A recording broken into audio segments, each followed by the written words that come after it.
자, 시작해 보겠습니다. 네.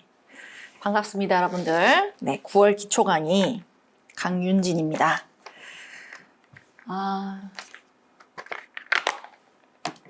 강사들이 먼저 알아본다라고 하는 거는 정작 우리 수험자들이 제가 이제 시키는 거를 해야 되는데 우리 수험자들은 안 하고 있고 다른 선생님들이 빨리 제 수업을 가져가기 때문에 익살스럽게 표현을 해봤어요. 여하가 이제 배우는 거를 좀 빨리빨리 실천을 해보시라는 말씀이고, 그 다음에 그림에 단어를 넣는다라고 하는 거는, 글이라고 하는 건 이제 구조적인 틀이 있죠? 그 구조적인 틀 안에 그림만 그리지 말고 들어가는 단어가 올바르게 들어가야 된다는 얘기인데, 이거는 제가 수업 중에 계속 다시 말씀을 드릴 거예요. 그래서 이걸 딱 생각하시면 돼요. 실전에 들어간다. 그럼 복잡하게 생각을 할 수가 없어. 그죠? 그러면 그림을 그리고 거기에 단어를 집어넣는다. 이 말을 바꿔 얘기하면 틀을 짜고 단어를 집어넣는 거예요. 좀 흔한 말로 표현을 하면은 구조랑 대상 두 개를 잡는 거예요. 관계와 대상 두 개를 잡는 거예요. 실전에 들어가면. 그래서 이게 이 제목을 지은 지가 몇 년이 됐는데 실전에서는 제일 먼저 떠올려야 되는 게 대상과 관계 두 가지이기 때문에 제목이 너무 유용해서 지금 바꾸질 못하고 있어요. 네. 저난이도 기초입니다. 그래서 기초 강의보다 더 기초다 이렇게 생각을 하시면 됩니다. 그래서 간단하게 말씀을 드릴게요. 커리큘럼을 간단하게 하고서 시작할게요. 일단 독해라고 하는 개념에 대해서 잘못 알고 계시는 경우들이 있더라고요. 보니까 어떤 경우 리트는 독해가 필요가 없고 구조를 잡아야 된다 이렇게 말씀을 하시는 경우가 있더라고요. 근데 그거는 잘못된 생각이에요. 독해의 구조에 대한 이해가 포함이 돼요.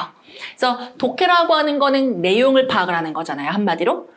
내용을 파악을 하는데 어떤 단어가 이미 구조를 포함을 하는 경우가 있어요. 뭐 구조다, 추론이다 라고 얘기하면 구조다 그러면 전체 부분 관계가 포함이 되고 그 다음에 추론이다 그러면 전제 결론 관계가 포함이 되잖아요. 그러니까 어떤 단어가 이미 구조를 내포한다는 거예요. 자, 그리고 어떤 말의 의미는 구조에서 결정되기도 해요. 비교대조 구조니까 요 안에선 어떤 구조를 중요할 수 있다라고 하는 것이죠. 무슨 말씀인지 알겠죠? 그래서 독해라고 하는 거는 의미 파악이랑 구조 파악이 분리가 될 수가 없어요. 같이 갈 수밖에 없는 것이고요. 그 다음에 독해랑 추론이 또 별개인 줄 아는 경우가 있는데 아닙니다. 우리가 글을 읽다 보면 행간을 읽는다라고 얘기를 하잖아요. 행간을 읽는다라고 얘기하는 건 생략된 전제나 결론이나 생략된 정보를 파악을 한다는 거죠. 그리고 글쓴이의 관점이라든지 글쓴이가 이 글을 쓴 목적까지를 파악을 하는 거죠. 그게 다 추론의 영역이거든요. 그러니까 독해라고 하는 것은 사실은 문제 푸는 데 있어서 필요한 모든 능력을 다 포함을 하고 있는 말이에요. 구조 잡아야 되죠. 들어가는 단어 정확하게 의미 해석을 해줘야 되죠. 그 다음에 행간, 생략된 전제 추론을 해내야 되죠.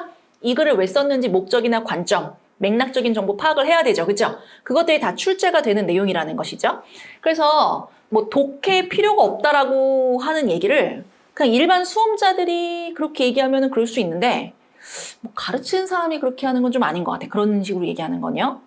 아무튼 독해는 추론까지를 포함하고 있는 개념이에요. 자, 그리고 이 전화위도 기초 커리큘럼이라고 되어 있는데 이 제목을 보면은 사실은 기초 강의랑 별 차이가 없거든요. 근데 그럴 수밖에 없어요. 기초 단계에서 해야 되는 게 똑같아 맨날. 그러니까 제목은 별 차이가 없고요. 그 다음에 뭐가 차이가 나느냐면 설명하는 정도의 디테일이 조금 다르다고 생각하시면 되겠습니다. 원래는 여기까지는 이렇게 자세하게 안 했는데 요거는 거기까지 들어간다 이렇게 생각을 하시면 되겠어요. 그래서 수능 제시문들도 포함이 되고 있고요. 그 공지사항에 제가 어떤 제시문 들어가는지 이렇게 적어 놓았기 때문에 필요하신 분들은 그거를 보시면 됩니다. 수강 대상은 어떤 분들이냐면 일단 수능 경험이 없는 수험자들. 그래서 수능 제시문부터 좀 접근하고 싶다 하시는 수험자분들이 의외로 좀 있으시거든요. 그래서 그런 분들. 자, 그다음에 유학 갔다 오신 분들. 뭐 아예 나는 모르니까 공포스러울 수밖에 없죠. 그러니까 유학 갔다 오신 분들 같은 경우에 수능 경험이 없다라는 거 항상 어필을 하시거든요. 그리고 대학교를 최저 없이 그냥 수시로 들어가셨던 분들도 항상 어필을 하시기 때문에 그게 조금 불안하신 분들은 들으시면 되겠고요. 그 다음에 제가 사실 목표로 하는 수강생들은 이런 분들이거든요.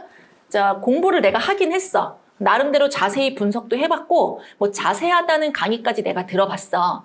그런데 그냥 자세하게 공부해서 내가 성적이 오르질 않는 거야. 무슨 말씀인지 아시겠죠?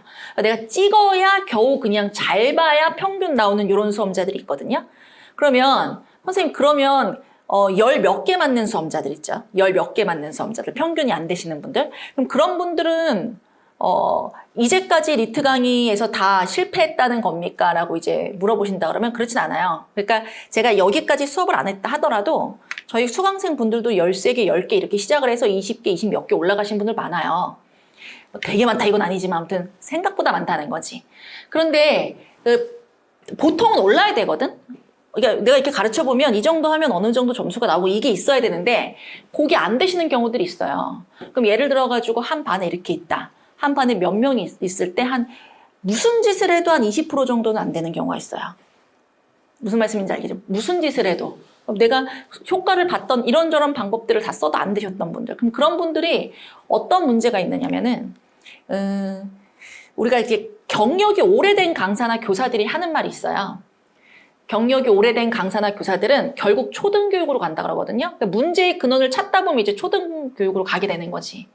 근데 그렇다고 해서 리트 강의에서 초등 강의를 할 수는 없잖아. 무슨 말씀인지 알겠죠? 그래서 이제까지 못했던 거예요. 11월부터 개강하는 기초에선 항상 그래서 못했고, 요번에 제가 9월에 처음으로 이제 오픈을 하는 거거든요. 그래서 수강생이 없는 걸 감안하고 한 거예요. 필요한 강의라서, 요거는. 그래서 그런 분들, 초등에서 중등으로 넘어갔을 때, 중등부까지 했을 때 이거를 짚고 넘어갔었어야 되는데 안 됐던 분들. 그럼 가르쳐보면 그분들은 그런 문제를 가지고 계시거든요. 아주 기초적인 분들.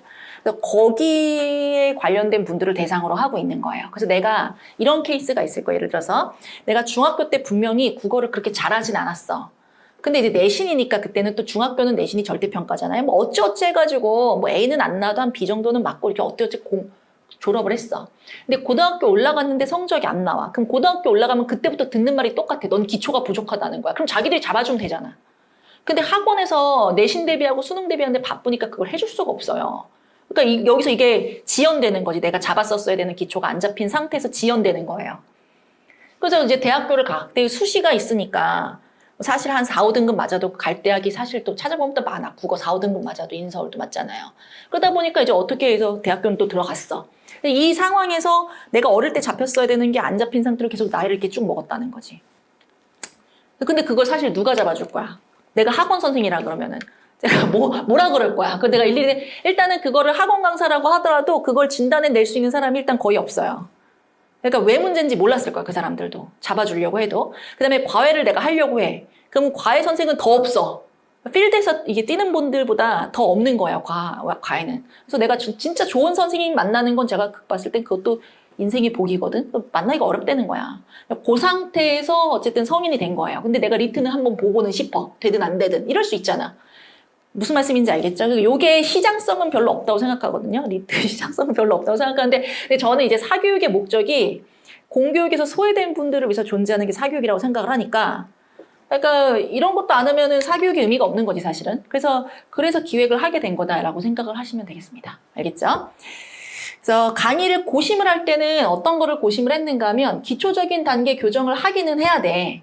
근데 이게 수험자의 초조함이라는 게 있어요. 내내 기초만 하고 있으면 나는 문제는 언제 푸나 이렇게 하거든요. 그러면은 저는 이건 안 하고 이것만 하고 싶은 게 나의 마음이고, 근데 수험자들이 이게 재미가 없으면 따라오질 않아. 공부도 시켜야 되겠고. 그래서 이제 두 가지를 좀 균형을 잡으려고 고민을 좀 많이 했어요. 무슨 말씀인지 알겠죠?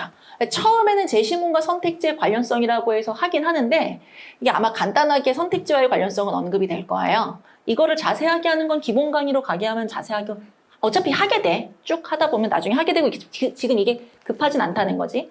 그래서 처음에 제시문의 구조적인 차원이랑 선택지를 오늘 간단하게 얘기를 할 거예요.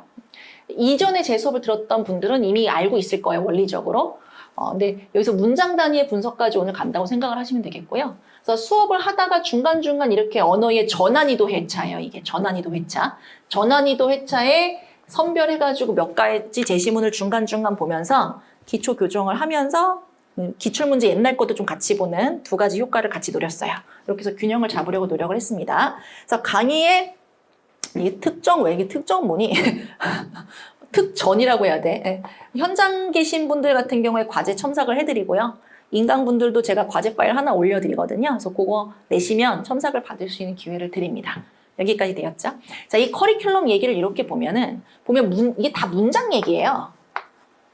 맞죠? 문장 얘기예요. 문장 얘기가 많은 이유가 뭐냐면 제가 이제 예전에 그런 생각을 해봤거든요. 문맥이 안 잡힌 분들, 문맥이 안 잡힌다는 거는 그래도